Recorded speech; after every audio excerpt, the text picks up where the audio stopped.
الحمد لله رب العالمين والصلاة والسلام على سيد الأنبياء والمرسلين أما بعد فأعوذ بالله من الشيطان الرجيم بسم الله الرحمن الرحيم پڑھیے گا الصلاة والسلام علیک یا سیدی یا رسول اللہ، الصلاة والسلام علیک یا سیدی یا حبیب اللہ،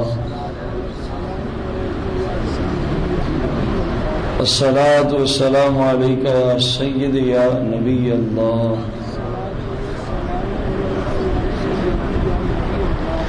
وعلى آلك وأصحابك يا سيدي يا نور الله. نويت سنة الاعتكاف.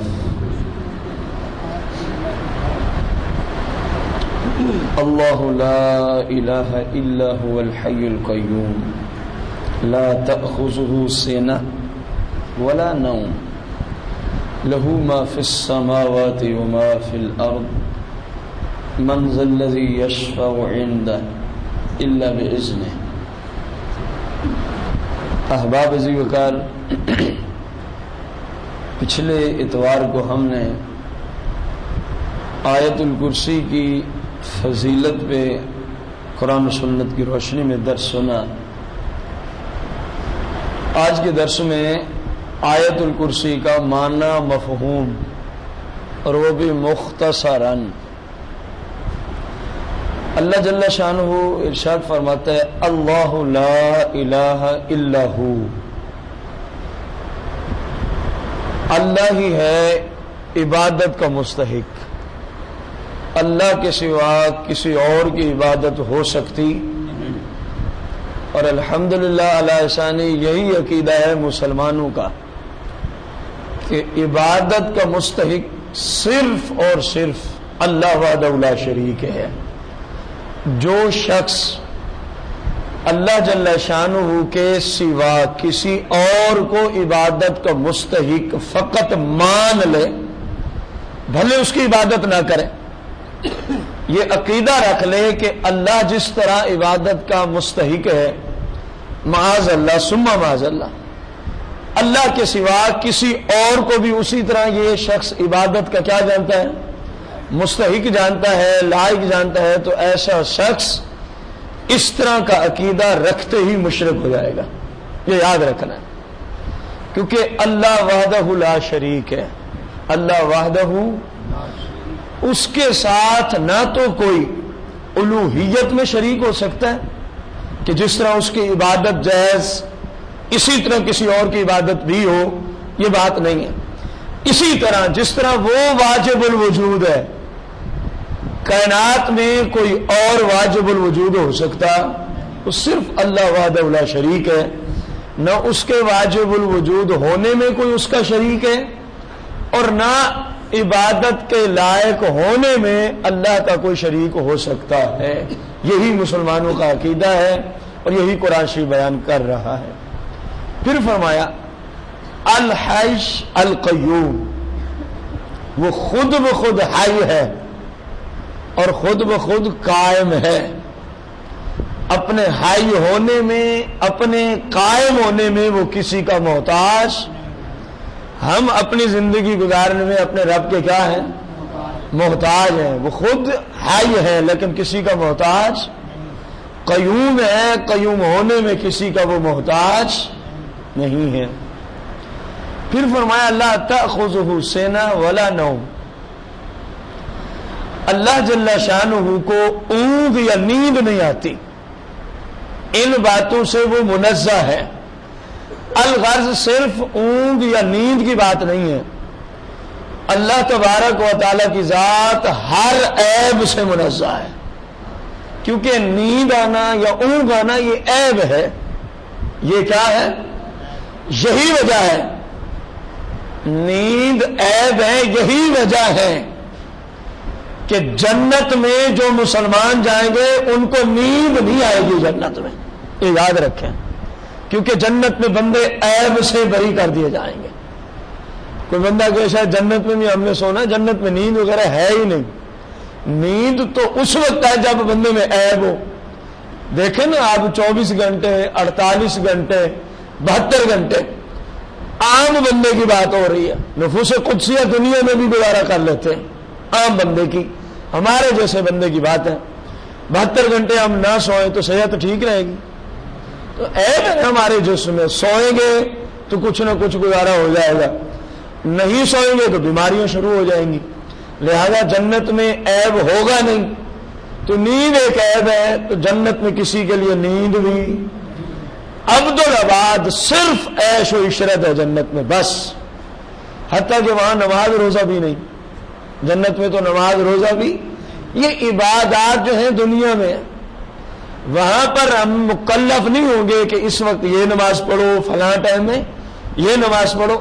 یہاں پڑھ کے جاؤ، وہاں عیش و عشرت کرو. یہاں عبادت کر کے جاؤ، وہاں عبدالعباد، کہ کبھی بھی زندگی بندے کی ختم اور نہ کبھی اللہ بندے کو جنت سے نکالے گا. عبدالعباد جنت میں عیش و عشرت ہے. سوائے عیش و عشرت کے جنت میں اور کوئی چیز موجود، وہ عیش و عشرت جو اللہ جل شانہ کی طرف سے ہمارے لیے جنت میں جائز ہوگی. مسلمانوں کے لیے جنت میں کیا ہوگی؟ روا ہوگی، جائز ہوگی، بس اس کے سوا کوئی کام نہیں ہے. اللہ ہر عیب سے کیا ہے؟ منزہ و پاک ہے. لہو ما فی السماوات و ما فی الارض، فرمایا زمین و آسمانوں کا میں ہی مالک ہوں. زمین و آسمانوں میں جو کچھ ہے اس سب کا مالک حقیقی کون ہے؟ اللہ جل شانہ کی ذات ہے. اور مسلمانوں کا یہی عقیدہ ہے کہ زمین و آسمان میں، دونوں جہانوں میں جو کچھ بھی ہے سب کے سب کا حقیقی مالک کون ہے؟ اللہ وحدہ لا شریک ہے. یہ اور بات ہے، اس نے اپنی رحمت سے، اپنے فضل سے اپنے محبوبوں کو اپنی چیزوں کا مالک بنا رکھا ہے، یہ الگ مسئلہ ہے. لیکن اللہ کے محبوب ان چیزوں کے مالک ہیں اللہ کے محتاج ہو کر. اللہ کے کیا ہو کر؟ محتاج ہو کر. مصطفیٰ کریم علیہ السلام مالک ہیں ہر چیز کے، لیکن ذاتی طور پہ نہیں بلکہ اپنے رب کے کیا ہے؟ محتاج ہے. اگر ذاتی طور پہ ہر چیز کا کوئی مالک ہے تو وہ اللہ وحدہ لا شریک ہے. اس لیے اللہ نے فرمایا لہو ما فی السماوات و ما فی الارض. لہو اللہ کی طرف ضمیر لوٹ رہی ہے، اللہ ہی کے لیے ہے، اللہ ہی کا ہے، اسی کی ملک میں ہے. کیا چیز؟ ما، جو کچھ بھی ہے، فی السماوات آسمانوں میں، وما اور جو کچھ بھی ہے، فی الارض کہاں؟ زمین میں. سب کا حقیقی مالک اللہ وحدہ لا شریک ہے. پھر فرمایا من ذا الذی یشفع عندہ، کس کی مجال ہے کہ اس کی بارگاہ میں جا کے شفاعت کرے؟ من ذا الذی یشفع عندہ، کس کے اندر یہ مجال ہے کہ اس کی بارگاہ میں کھڑے ہو کے کیا کرے؟ شفاعت کرے. فرمایا ہاں الا باذنہ، جس کو میں اجازت دوں گا وہ میری بارگاہ میں شفاعت کرے گا. وہ میری بارگاہ میں کیا کرے گا؟ اصل میں اس آیت کے اندر مشرکین کے ایک گندے عقیدے کا اللہ جل شانہ نے رد فرمایا. مشرکین مکہ پتہ کیا کہتے تھے؟ کہتے تھے جن بتوں کی ہم عبادت کرتے ہیں نا، قیامت کے دن یہی بت ہماری شفاعت کریں گے، یہی بت ہماری کیا کریں گے؟ اللہ جل شانہ نے ان بے وقوفوں کے اس گندے عقیدے کو رد فرمایا. فرمایا وہ بے وقوفوں، وہاں تو کوئی بھی شفاعت نہیں کر سکے گا، یہ تو بت ہے، کوئی انسان بھی شفاعت نہیں کر سکے گا. ہاں اللہ باذنہ، جس کو اللہ کی طرف سے اجازت ہوگی. بتاؤ تمہارے بتوں کو اللہ نے کب اجازت دی ہے کہ قیامت کے دن یہ شفاعت کریں گے؟ کہ جب تمہارے بتوں کو اللہ کی طرف سے اجازت ہی نہیں ہے. اور قرآن آ گیا کہ جب تک کسی کو اجازت نہیں ہوگی اس کی بارگاہ میں کوئی شفاعت کر سکے گا. تو بتوں کو تو اللہ نے اجازت نہیں دی نا، کم از کم نہ کافروں کو اجازت دی ہے. ہاں اللہ باذنہ نے ہمیں بتایا کہ آخر ایسا کوئی ہے ضرور جس کو اس نے اجازت دے رکھی ہے، ورنہ الا باذنہ کا کوئی فائدہ ہی نہیں ہے۔ دیکھیں نا اسلوب دیکھیں قرآن، من ذا الذی یشفع عندہ، کس کی مجال ہے کہ اللہ کی جناب میں جا کے شفاعت کرے؟ یہاں کیا فرما دی؟ مطلق النفی، کہ کسی کی مجال ہے ہی نہیں۔ الا باذنہ فرمایا ہاں جس کو میری اجازت ہوگی وہ ضرور شفاعت کرے گا۔ تو اب الا باذنہ نے بتایا کوئی تو ایسے ہوں گے نا جن کو اللہ کی طرف سے کیا ہوگی؟ اگر کوئی بھی نہ شفاعت کر سکتا، جس طرح بعض ہمارے قومی بھائی لوگوں کا عقیدہ ہے کہ کوئی بھی شفاعت کر سکتا، تو پھر قرآن میں الا باذنہ نہ آتا۔ اگر علم نام انہوں نے پڑھا ہے تو ان کو الا کا اصول آتا ہی ہوگا کہ الا ہمیشہ اپنے پہلے والی عبارت میں جو نفی آ رہی ہوتی ہے اسی کے اس بات کے لیے، بعض کو خاص کرنے کے لیے الا اور اس کے بعد کلام شروع کی جاتی ہے۔ مثلا جاءنی القوم الا زید، میرے پاس قوم آئی ہے الا زید، سوائے زید کے، زید نہیں آیا۔ اب یہاں اللہ فرما رہا ہے کہ کوئی شفاعت نہیں کر سکے گا الا باذنہ، ہاں جس کو میں اجازت دوں گا وہ مسلمانوں کی شفاعت ضرور کرے گا۔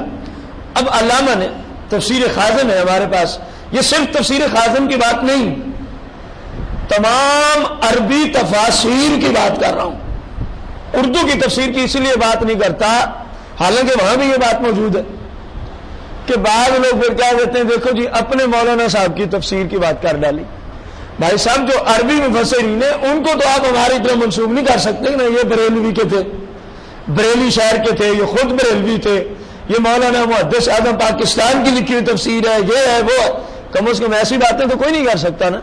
اب ایک بندے کو 1000 سال گزر گئے، اگر اس کے بارے میں بھی یہی بات کرتا ہے تو پھر تو مبارک ہو اس کی بات کو کہ اپنے بندے کی تفسیر کرتا۔ تو بھائی اس میں شک بھی کوئی نہیں ہے، اس میں شک بھی، ہم 1400 سال پہلے مفسر کے پاس بھی جائیں نا، عبداللہ ابن عباس رضی اللہ عنہ کو بارگاہ میں، تو ان کی تفسیر قرآن بھی الحمدللہ علی شان اہل سنت کے عقائد کی مؤید ہوتی ہے۔ اہل سنت کے عقائد کی کیا ہوتی ہے؟ مؤید ہوتی ہے، تقویت دیتی ہے ہمارے عقائد کو۔ جو باتیں کم از کم سنیوں کا کوئی مستند عالم کرتا ہے، وہ مینوان ساری باتیں تفسیر ابن عباس سے لے کر آخری تفسیر عربی کی جتنی بھی 1400 سالوں میں بنتی ہیں، سب کے اندر یہ سارے عقائد موجود ہوتے ہیں۔ سب کے اندر یہ سارے عقائد کیا ہوتے ہیں؟ تفسیر خازن والے نے الا باذنہ ہی اس پہ کلام کیا کہ کوئی بھی اللہ کی بارگاہ میں شفاعت نہیں کر سکے گا الا باذنہ، ہاں جس کو اللہ تبارک و تعالی اجازت دے دے گا وہ اس دن شفاعت کر سکے گا۔ اب اجازت دے گا کن کو؟ فرما رہے ہیں یرید بذالک شفاعت النبی صلی اللہ علیہ وسلم، الا باذنہ سے اللہ نے ارادہ فرمایا ہے کس چیز کا؟ مصطفیٰ کریم صلی اللہ علیہ وسلم شفاعت فرمائیں گے۔ صرف آپ نہیں، مزید کلام کیا وشفاعت بعض الانبیاء، اور انبیاء بھی لوگوں کی شفاعت فرمائیں گے، والملائکہ، اللہ کے فرشتے بھی مسلمانوں کی کیا فرمائیں گے؟ شفاعت کریں گے۔ وشفاعت المؤمنین، مسلمان جو ہے، مسلمان یہ بھی ایک دوسرے کی کیا کریں گے؟ قیامت کے دن اللہ ان کو بھی منصب عطا فرمائے گا۔ مثال کے طور پر مسلمانوں میں سے علماء حقہ با عمل جو ہے، قیامت کے دن ان کو بغیر کسی لیمٹ کے اللہ کی طرف سے اجازت ہوگی، جس کو چاہو، جس سے کوئی تعلق رکھتے تھے اس کی آج شفاعت کرو اور اپنے ساتھ اس کو جنت میں لے جاؤ۔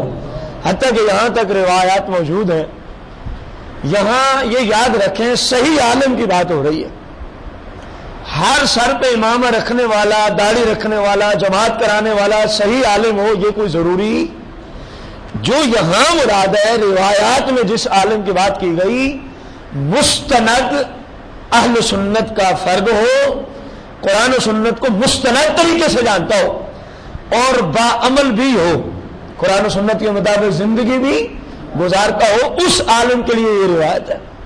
حضور علیہ السلام نے فرمایا یہ اللہ کی عطا سے جنت کو جا رہا ہوگا تو سامنے اس کو ایک بندہ ملے گا اور کہے گا، یہ علم دین کی فضیلت کے باب میں جہاں حدیث آتی ہے نا وہاں یہ حدیث موجود ہے، کہے گا یار آپ یاد کریں دنیا میں فلاں دن میں نے آپ کو پانی کا ایک پیالہ پیش کیا تھا، کیونکہ حدیث میں پیالے کا ذکر آیا، میں نے اس لیے ترجمہ وہی کر دیا، آگے ہم ہے آپ اس کو گلاس پیش کر دیں یا کسی اور چیز میں، مقصود کیا ہے کہ میں نے آپ کو فلاں دن کیا پلایا تھا۔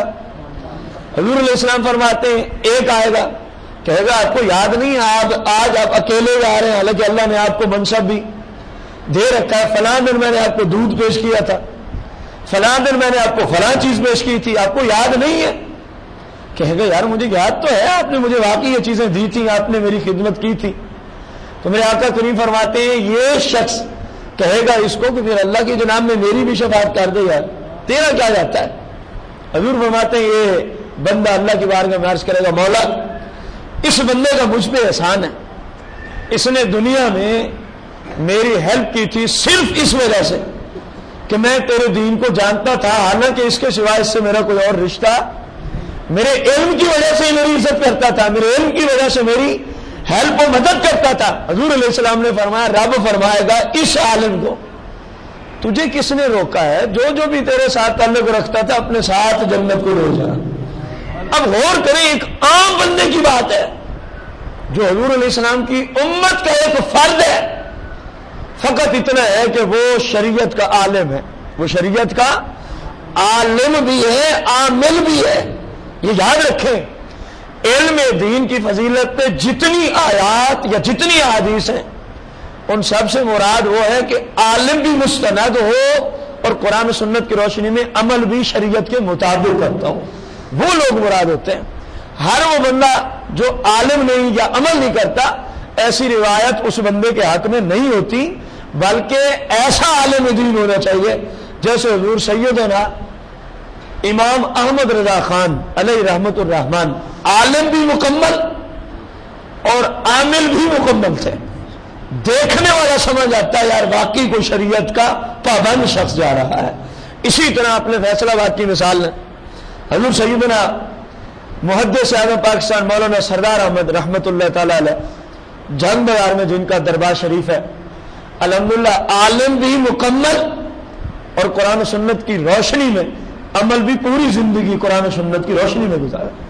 اب ایسے لوگوں کے لیے اللہ نے ایسا مقام رکھا ہے کہ علم بھی مستند ہو اور عمل بھی شریعت کے مطابق ہو۔ غور کریں جس امت کے علماء کی یہ شان ہے کہ وہ لوگوں کی شفاعت کر کے جنت کو لے جائیں، تو اس امت کے نبی کی کیا شان ہوگی، اس امت کے نبی کی۔ اس میں ہم کلام کریں گے ضرور شفاعت کے باب پہ، لیکن انشاءاللہ اگلے اتوار کو۔ حضور علیہ السلام کی احادیث اس بارے میں کیا ہے، حضور علیہ السلام نے کیا کیا ارشاد فرمایا، میں کس کس طرح شفاعت کروں گا، کس کس کی شفاعت کروں گا اور کس کس انداز میں شفاعت کروں گا، یہ ساری باتیں حدیث کے اندر موجود ہیں۔ آج ہم چاہتے ہیں آیت الکرسی کو اختتام تک مختصراً لے جائیں۔ پھر اللہ جل شانہ نے آگے فرمایا یعلم ما بین ایدیہم وما خلفہم، تمہارا رب جانتا ہے، تمہارا رب، آسان لفظوں میں ترجمہ کر دوں، جو کچھ بھی جہانوں میں ہوتا ہے اللہ سب کو جانتا ہے۔ اب اس کی بہت ساری عربی مفسرین نے تعویلیں کی، اس سے یہ مراد ہو سکتا ہے، اس سے یہ مراد ہو سکتا ہے، اور جو نتیجہ المعال جا کے نکالا وہ یہی نکالا کہ کوئی چیز رب سے پوشیدہ۔ اب دیکھیں گے ہمارا عقیدہ ہے، پہلے بھی تھا، آج ہم نے پھر قرآن سے سن لیا یعلم، اللہ جانتا ہے، ما بین ایدیہم وما خلفہم، جو تم آگے کے لیے بھیج رہے ہو اس کو بھی جانتا ہے، جو یہاں کچھ کرتے ہو اللہ اس کو بھی جانتا ہے، یہی ہمارا عقیدہ ہے۔ اب غور کریں، ایک بندہ ہو کے عقیدہ بھی رکھتا ہے کہ میرے رب سے کوئی چیز پوشیدہ، اور پھر جب لوگوں سے چھپ کے گناہ کرتا ہے، اس کو شرم تو آنی چاہیے کہ نہیں آنی چاہیے؟ غور کرنے والی بات ہے۔ میں اپنی مثال دوں گا، کسی کے اوپر دی جائے تو ممکن ہے کوئی ناراض ہو جائے۔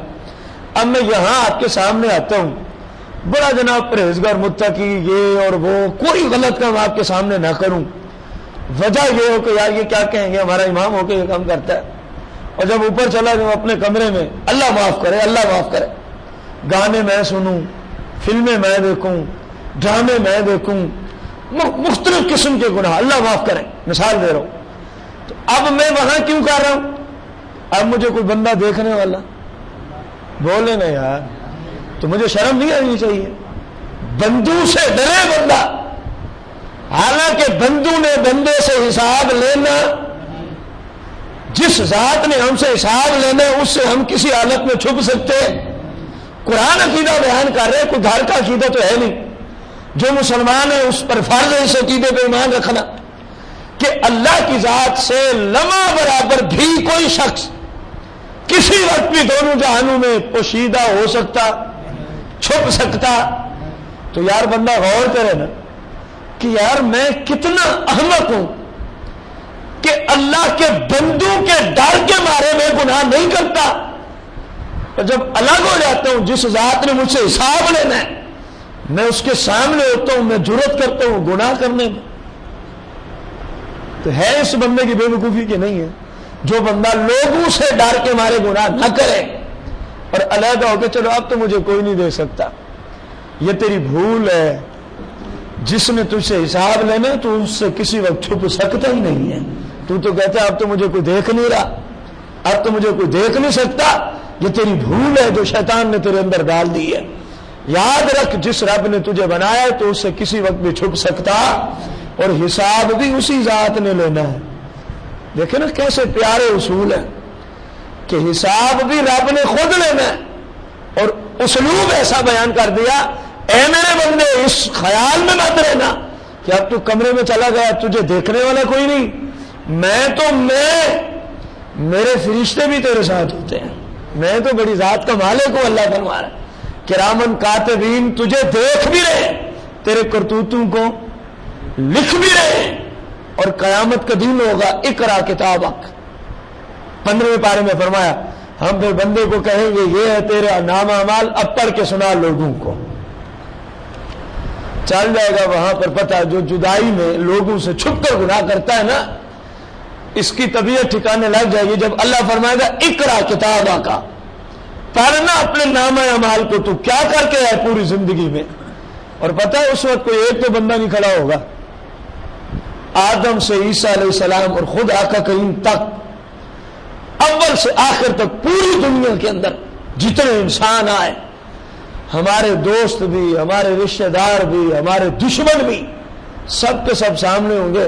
اللہ فرمائے گا جو کر کے اگر پڑھ کے تو سنا۔ پھر پتہ ہے اللہ نے کیا فرمایا اسی آیت میں؟ فرمایا بس اس کے لیے اتنا حساب ہی کافی ہے کہ اپنا حساب خود ہی پڑھ کے سنا دے۔ یار یہ تھوڑی شرمندگی تو نہیں ہے، غور کرے نا بندہ، جو کچھ پوری زندگی میں کیا ہو تو وہاں پڑھ کے سنانا بڑے مثال دیتے۔ وہاں پر اللہ کا کوئی بندہ کھڑا ہو گیا، اس نے کہا میری زندگی کا جب میں بالغ ہوا پہلا دن آیا، صبح کی نماز کا ٹائم ہوا، یا اللہ میں نے نماز پڑھی تھی، ظہر کا ٹائم آیا، یا اللہ میں نے نماز، عصر کا ٹائم ہوا، یا اللہ میں نے نماز، مغرب اور عشاء۔ اس بندے کو کوئی شرم آئی؟ یہ تو خوشی خوشی بڑھتا جائے گا۔ اب وہاں شرمندگی کس کو اٹھانی ہوگی؟ جس نے شریعت کے خلاف کوئی کام کیا ہوگا۔ بندوں سے ڈر کے مارے کسی کی عزت نہ لوٹی، چھپکے میں جا کے کسی عورت کی عزت کو لوٹ لیا، قیامت کے دن یہ بھی پڑھ کے سنانا ہوگا فلاں ٹائم تھا، فلاں دن تھا، فلاں مقام تھا، فلاں عورت کی میں نے اتنی بار عزت لوٹی تھی۔ غور کرے بندے کو کتنی شرمندگی ہوگی۔ اگرچہ یہ موضوع اپنی جگہ علیحدہ موضوع ہے، لیکن ضمن کیونکہ ایک بات آئی کہ ہم اللہ سے چھپ سکتے ہیں تو پھر ایسے ہی بن جائیں جس طرح ہم لوگوں کے سامنے گناہ نہیں کرتے، حالانکہ لوگوں نے ہمارا کوئی حساب و کتاب لینا۔ حقیقت یہ ہے انسانیت کی کہ بندہ بندوں سے نہ ڈرے بلکہ اپنے رب سے ڈرتا رہے، پھر اللہ جل شانہ نے ارشاد فرمایا وَلَا يُحِيطُونَ بِشَيْءٍ مِّنْ عِلْمِهِ إِلَّا بِمَا شَاءَ، انسانوں کی جرأت ہی نہیں ہے کہ اللہ کے علوم کو احاطے میں لے آئیں۔ اللہ کے علوم اور اللہ کی معلومات کو کس میں لے آئیں؟ احاطہ میں لے آئیں کہ یہ سب کچھ جان لیں جو کچھ رب کے پاس ہے۔ فرمایا یہ نہیں ہو سکتا، ہاں الا بما شاء، جتنا میں جس کے لیے چاہوں اس کو اتنا علم دے دیتا ہوں، جتنا میں جس کے لیے چاہوں اس کو کیا دے دیتا ہوں۔ جس طرح انبیاء علیہ السلام کو اس نے علوموں کے خزانوں سے نواز دیا ہے، علوموں کے خزانوں سے نواز دیا، کیونکہ خود تو فرمایا الا بما شاء، جو میں چاہوں جس کے لیے جتنا وہ اس کو دے دیتا ہوں، وہ اس کو میں، اس پہ بھی ہم کلام نہیں کرنا چاہتے اور اس پہ بھی بہت طویل کلام ہے۔ آگے فرمایا وَسِعَ كُرْسِيُّهُ السَّمَاوَاتِ وَالْأَرْضِ، آسمان و زمین سے اس کی کرسی میں وسعت زیادہ ہے، اس کی کرسی میں وسعت زیادہ ہے۔ یہ آ رہا ہے مسئلہ وَلَا يَئُودُهُ حِفْظُهُمَا وَهُوَ الْعَلِيُّ الْعَظِيمُ، آسمان و زمین کی حفاظت اللہ کو تھکا نہیں سکتی۔ وَلَا يَئُودُهُ حِفْظُهُمَا، آسمان و زمین کی حفاظت اللہ کو تھکا نہیں سکتی۔ وَهُوَ الْعَلِيُّ الْعَظِيمُ، کیونکہ وہ بلند عزت والا ہے، بڑی عظیم ذات ہے، ان چیزوں کی حفاظت اس کو تھکا۔ یہاں کرسی سے کیا مراد ہے؟ مفسرین نے 4 باتیں ذکر کی ہیں۔ وَاخْتَلَفُوا فِي الْمُرَادِ بِالْكُرْسِي هُنَا عَلَىٰ 4 اقوال، اس جگہ لفظ کرسی استعمال ہوا ہے واسع کرسیوں، اس سے کیا مراد ہے؟ پہلا قول احدها ان الکرسی والعرش نفسہ، کہ اللہ کا جو عرش ہے اس کو اس جگہ کرسی سے تعبیر کیا جا رہا ہے۔ یہ پہلا قول ہے مفسرین کا کہ کرسی سے آخر کیا مراد ہے، کہ جس کی چوڑائی اور وسعت اتنی ہے کہ زمین و آسمان اس میں رکھ دیں تو اس کو کوئی مسئلہ بنتا۔ بلکہ حضرت سیدنا عبداللہ بن عباس نے یہاں تک فرمایا کہ اس کرسی میں وسعت اتنی ہے کہ سارے آسمان یعنی 7 آسمان اور ساری زمینیں اس کرسی میں رکھ دینا۔ فرمایا اتنی جگہ نہیں جس طرح کہ جنگل میں ایک مٹھی میں کوئی چیز لے کے بندہ جنگل میں ڈال دیتا، جتنی یہ مٹھی والی چیز جنگل سے جگہ گھیرے گی، فرمایا سارے زمین و آسمان کرسی میں رکھ دیے جائیں تو بس اتنی جگہ لیں گے۔ اللہ کی وہ کرسی اتنی وسعت والی ہے۔ اب اس کرسی سے مراد وہ نہ لینا کہ شاید اللہ اس پہ بیٹھتا ہے، معاذ اللہ، یہ تو شریف کفر ہے، شریف کیا ہے؟ کفر ہے۔ اس لیے میں نے اور تفصیلات چھوڑ دی، کرسی کی تفصیل میں آیا کہ کوئی کسی بندے کے ذہن میں اگر یہ عقیدہ ہو تو یہ قرآن و سنت کی روشنی میں شریف کفر ہے کہ معاذ اللہ کی کوئی کرسی ہے جس پہ اللہ بیٹھتا ہے، یہ تو بندہ ہی کافر ہو جائے گا، کیونکہ جو بیٹھتا ہے وہ جسم رکھتا ہے اور اللہ جسم سے کیا ہے؟ پاک ہے۔ اللہ کے لیے جو جسم ثابت کرے وہ تو کافر ہے۔ اللہ کا کوئی جسم، وہ جسم سے منزہ و پاک ہے۔ پہلا قول یہ ہے کہ اس جگہ کرسی سے مراد کیا ہے؟ هو العرش، اللہ کا عرش اعظم مراد ہے۔ اور دوسرا قول ان الکرسی غیر العرش وهو امامه وهو فوق السماوات السبع ودون العرش۔ دوسرا قول یہ ہے کہ یہ 7 آسمانوں کے آگے کوئی چیز ہے جس کو فلاسفہ لوگ، جو فلسفی لوگ ہیں، 8واں آسمان بھی تعبیر کرتے ہیں اپنے علم فلسفہ میں۔ فرما رہے ہیں یہ عرش نہیں بلکہ وہ آگے ایک چیز ہے، اس کا نام کرسی رکھا گیا اس جگہ۔ جبکہ تیسرا جو قول ہے کہ اس جگہ کرسی سے کس چیز کو مراد لیا گیا، اس جگہ تیسرے قول میں کرسی سے جس چیز کو مراد لیا جا رہا ہے وہ ہے اسم اعظم۔ وہ کیا ہے؟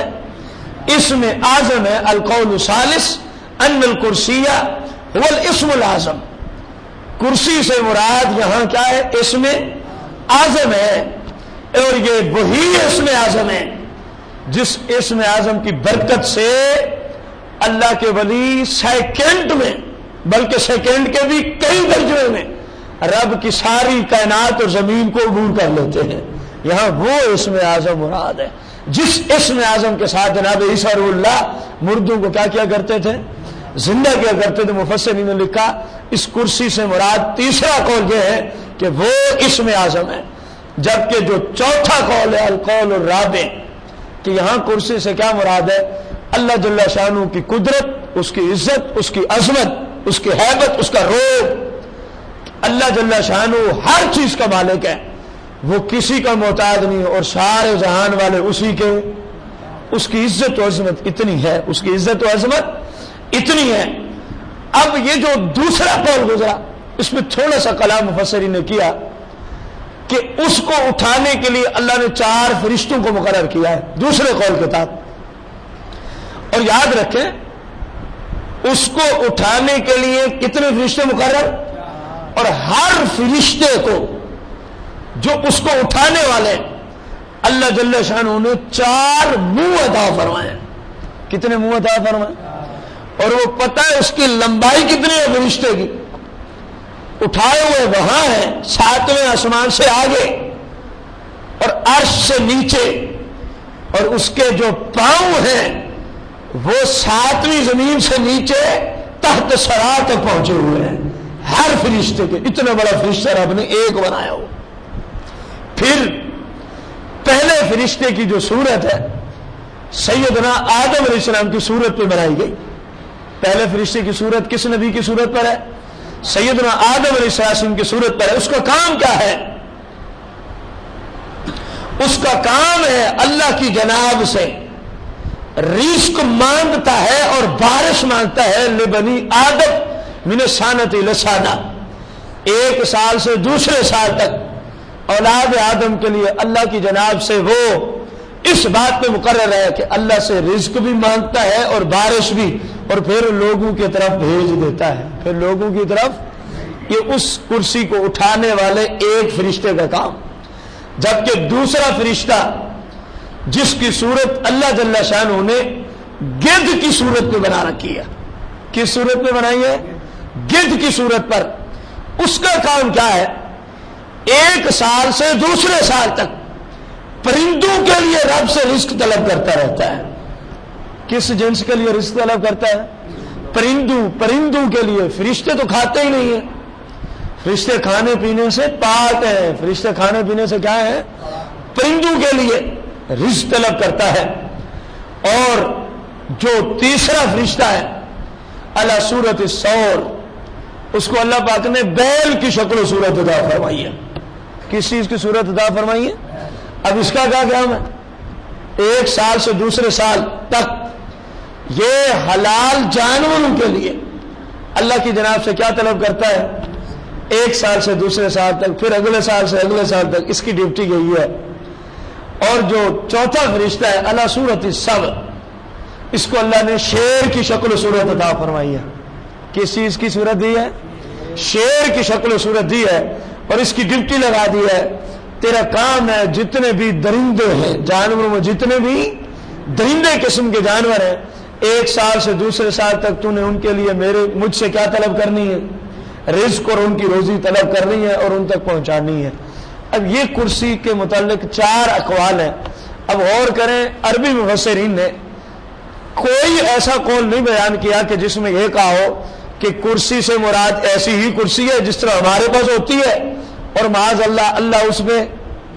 تو جب قرآن کو سمجھنے والوں نے اس عقیدے کو سمجھا ہی نہیں ہے اس جگہ سے، تو کوئی لا علم بندہ کہ نہیں جی اس کرسی سے مراد اللہ کی کرسی ہے جس پہ اللہ، تو اس کی جہالت ہے، لا علمی ہے۔